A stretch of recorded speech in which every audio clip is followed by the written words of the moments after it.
Hey guys, I'm sorry about the lighting. I cannot go into the bathroom or the closet like I usually do late at night because he keeps waking up every time I get up, but I can talk like this and he's fine. It's like mommy leaves and he's like, ah! He's just having a clingy day and that's okay.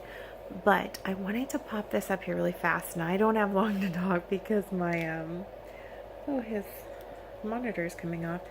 My camera is very low on memory, so apologize for the lighting, apologize for kind of speeding through this. When I know more, I'll do like a more in-depth video about it, but I might have found out why I have fibromyalgia, and oddly enough, it came from the endocrinologist.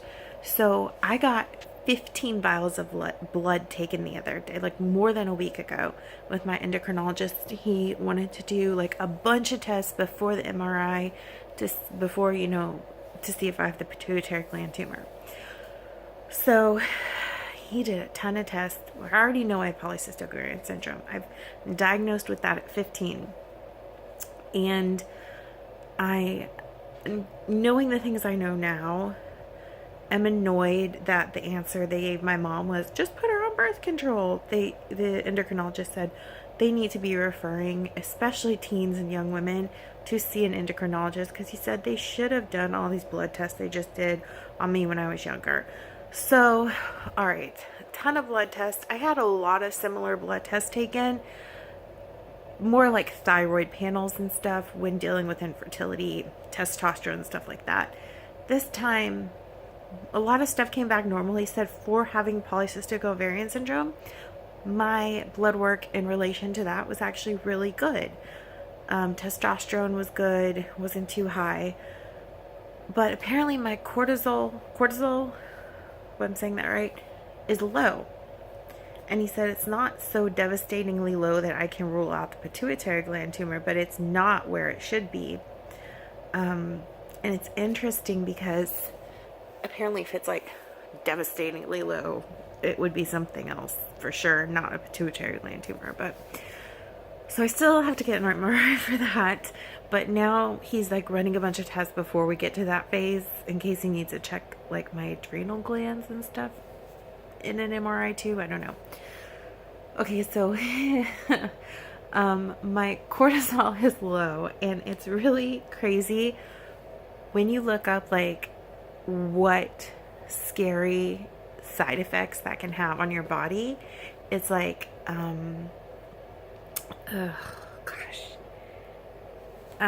I just went totally blank on it's not dementia, Alzheimer's. I always feel like I'm saying that wrong.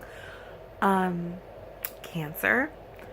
There's a whole list of stuff. I'm just trying to pull the ones I can remember.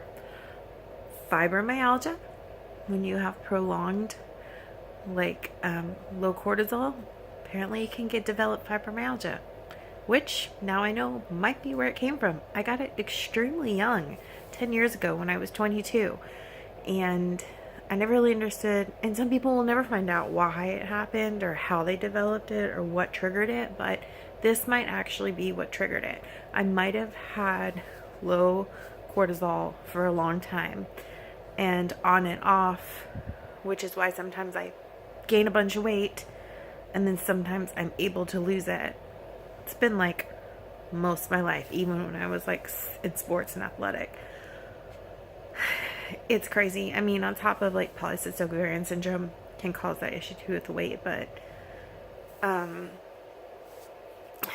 heart problems, high blood pressure, and heart attack are also scary things that can happen because of this. But it's really interesting when I looked at that list and I was like, oh man, this might be why I have fibromyalgia.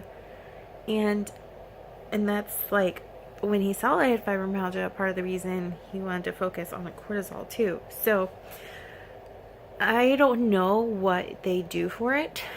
This week I have to take some kind of steroid at night, and then the next morning have blood work fasting again, a more in-depth test. I think, I don't remember what he called it.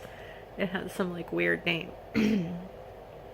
So that's where that's at. But I wanted to just do a video really quick and upload because I think it's interesting. Not a lot of us have ever had the chance to figure out how or what triggered our fibro. Some people know they were in a car accident, they had a bad injury, and that can trigger it.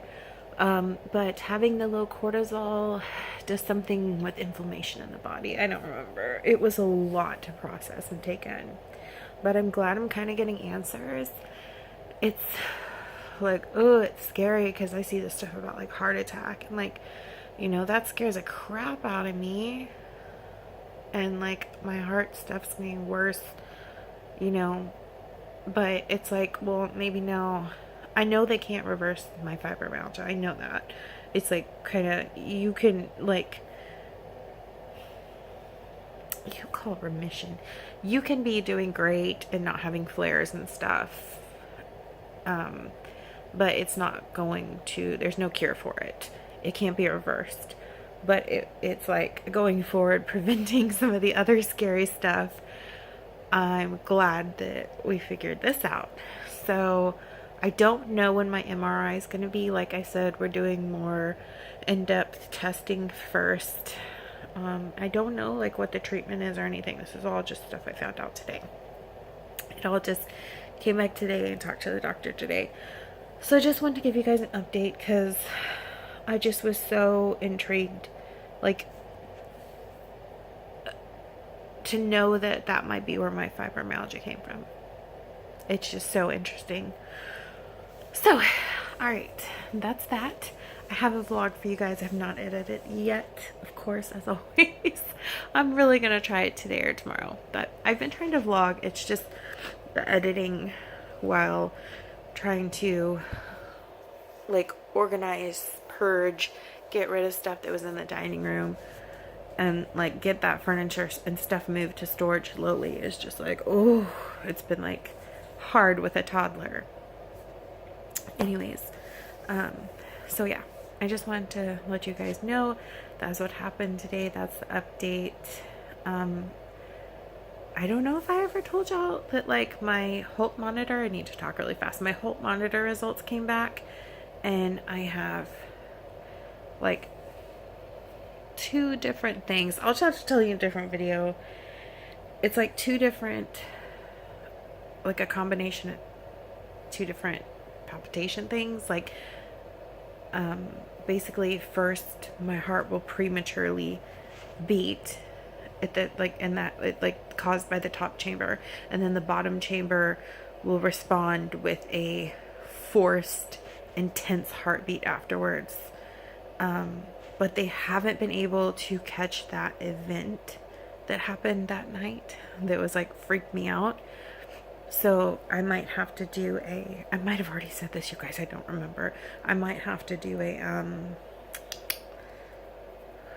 some kind of monitor I wear for a whole month, an event monitor, and I like click if I feel something and it records. I don't know.